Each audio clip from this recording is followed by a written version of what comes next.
विश्व के सभी मेरे साथियों को राजरत्न अम्बेडकर की ओर से जय भीम, नमो बुद्धाय। जैसे कि मैंने आज की इस वीडियो को टैगलाइन दिया है कि भारत अब आजाद नहीं रहा।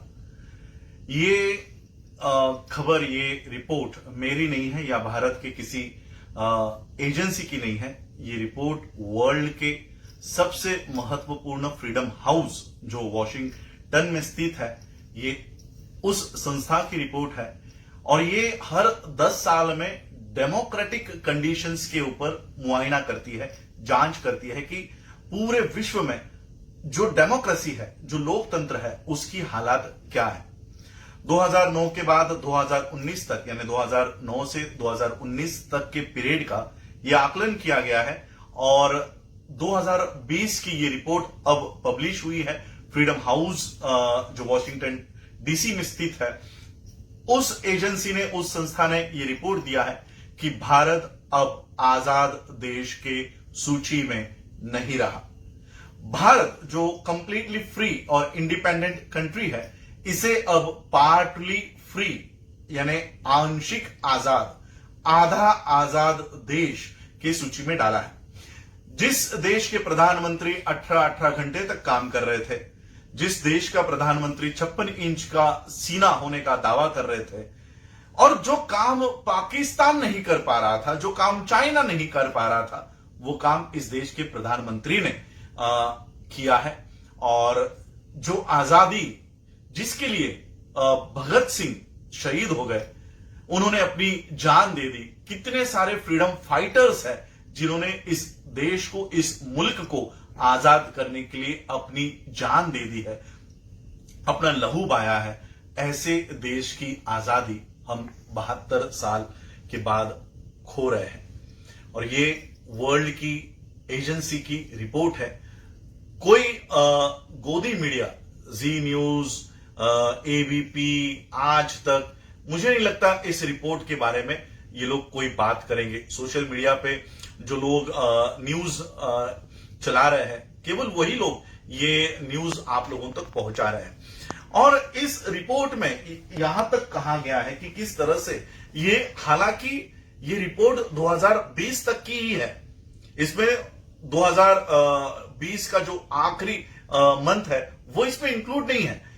अगर वो भी इंक्लूड किए गए होते तो मुझे नहीं लगता कि ये एजेंसी इंडिया को पार्टली फ्री के लिस्ट में डालती। ये कंप्लीटली ये आजादी खो चुका है इस लिस्ट में शायद ये दर्ज करवाती, क्योंकि उसमें किसान आंदोलन भी शामिल हो जाता।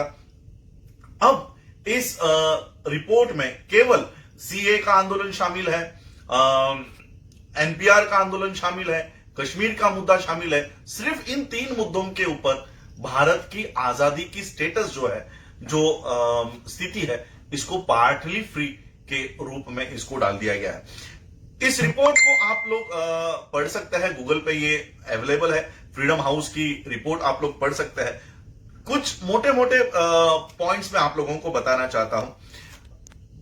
प्रधानमंत्री नरेंद्र मोदी जी के काल में, रिजाइन में, फ्रीडम ऑफ एक्सप्रेशन ये खतरे में आ गया है, इस तरह से रिपोर्ट में दर्ज है। यानी अगर हम सरकार की उनकी गलत नीतियों के ऊपर अगर हम बात रखते हैं तो उसे राष्ट्रद्रोह के मामले में, देशद्रोह के मामले में फंसाया जाता है, सेडिशन के चार्जेस उसके ऊपर लगाए जाते हैं, ये रिपोर्ट कह रही है।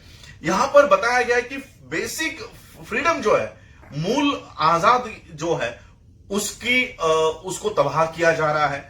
और कई सारे बातों के ऊपर यहां पर इस रिपोर्ट में दर्ज है, जैसे क्या न्यायपालिका अब आजाद है। भारत की न्यायपालिका के ऊपर क्वेश्चन मार्क किया गया है, क्या न्यायपालिका आजाद है।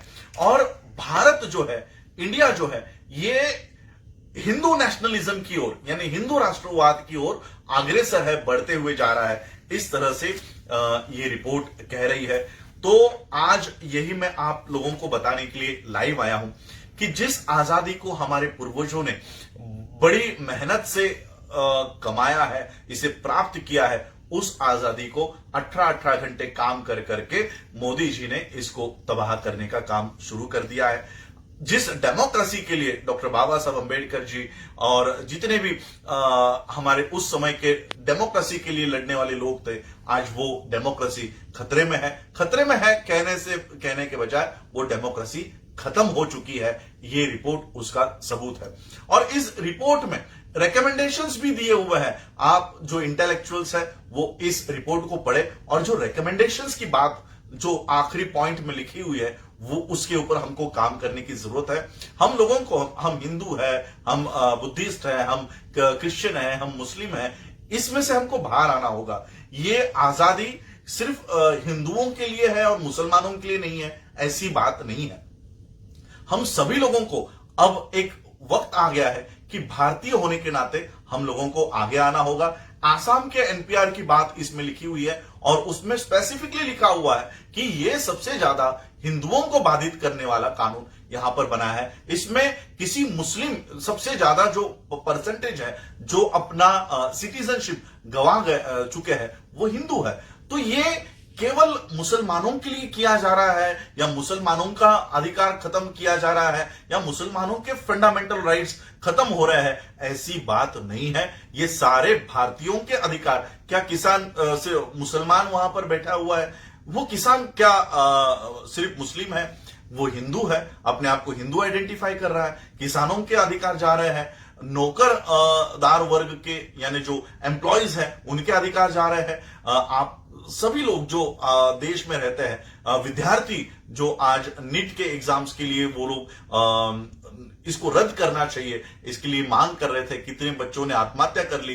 क्या ये कानून जो बनाए जा रहे हैं क्या ये मुसलमानों को सामने रख के बनाए जा रहे हैं? नहीं, ये सारे देशवासियों के खिलाफ है। और इसलिए आज हम लोगों को फिर से एक बार अपने आजादी को बचाने की मुहिम शुरू कर देनी चाहिए। और इसमें सिर्फ और सिर्फ भारतीय होने के नाते हम लोगों को एक होकर इन ताकतों से, जो नहीं चाहती थी कि भारत एक लोकतंत्र देश, उस समय 1947 में जब ये संविधान सभा का गठन हुआ, तब यही वो लोग थे जो नहीं चाहते थे कि भारत में डेमोक्रेसी बनी रहे।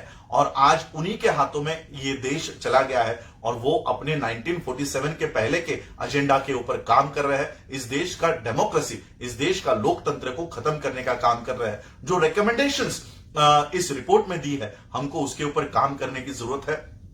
इंटरनेशनल, इन्होंने एक वर्ड यूज किया हुआ है, इंटरनेशनल डेमोक्रेटिक एक्टर्स।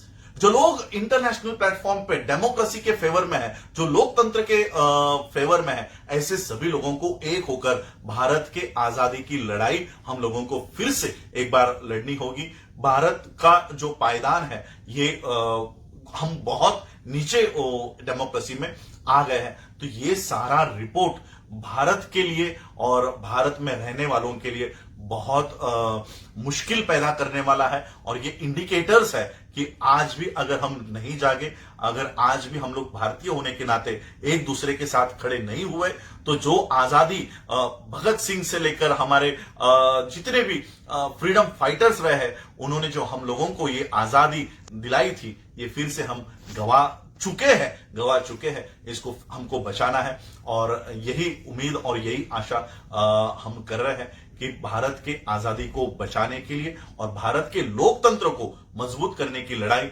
एक दूसरे के साथ, चाहे वो किसान हो, चाहे वो एम्प्लॉयज हो, चाहे यहाँ के गवर्नमेंट एम्प्लॉयज हो या स्टूडेंट्स हो, हम लोगों को एक दूसरे के साथ खड़ा होना है। हिंदू, मुस्लिम, सिख, जैन, क्रिश्चियन, बुद्धिस्ट, ऐसी दीवारें हम लोगों के सामने नहीं रख के भारतीय होने के नाते हम लोगों को एक दूसरे के साथ खड़ा होना है। और ये hard earn democracy, hard earn freedom, जो कई मुश्किलों का सामना करके प्राप्त किया हुआ लोकतंत्र है, आजादी है, इसे हमें बचाना है। आप लोगों ने मुझे सुना, ये रिपोर्ट आप लोग डिटेल में पढ़िए। 36 पेज की ये रिपोर्ट है, उसमें से कुछ पॉइंट्स मैंने आप लोगों के सामने रखी है।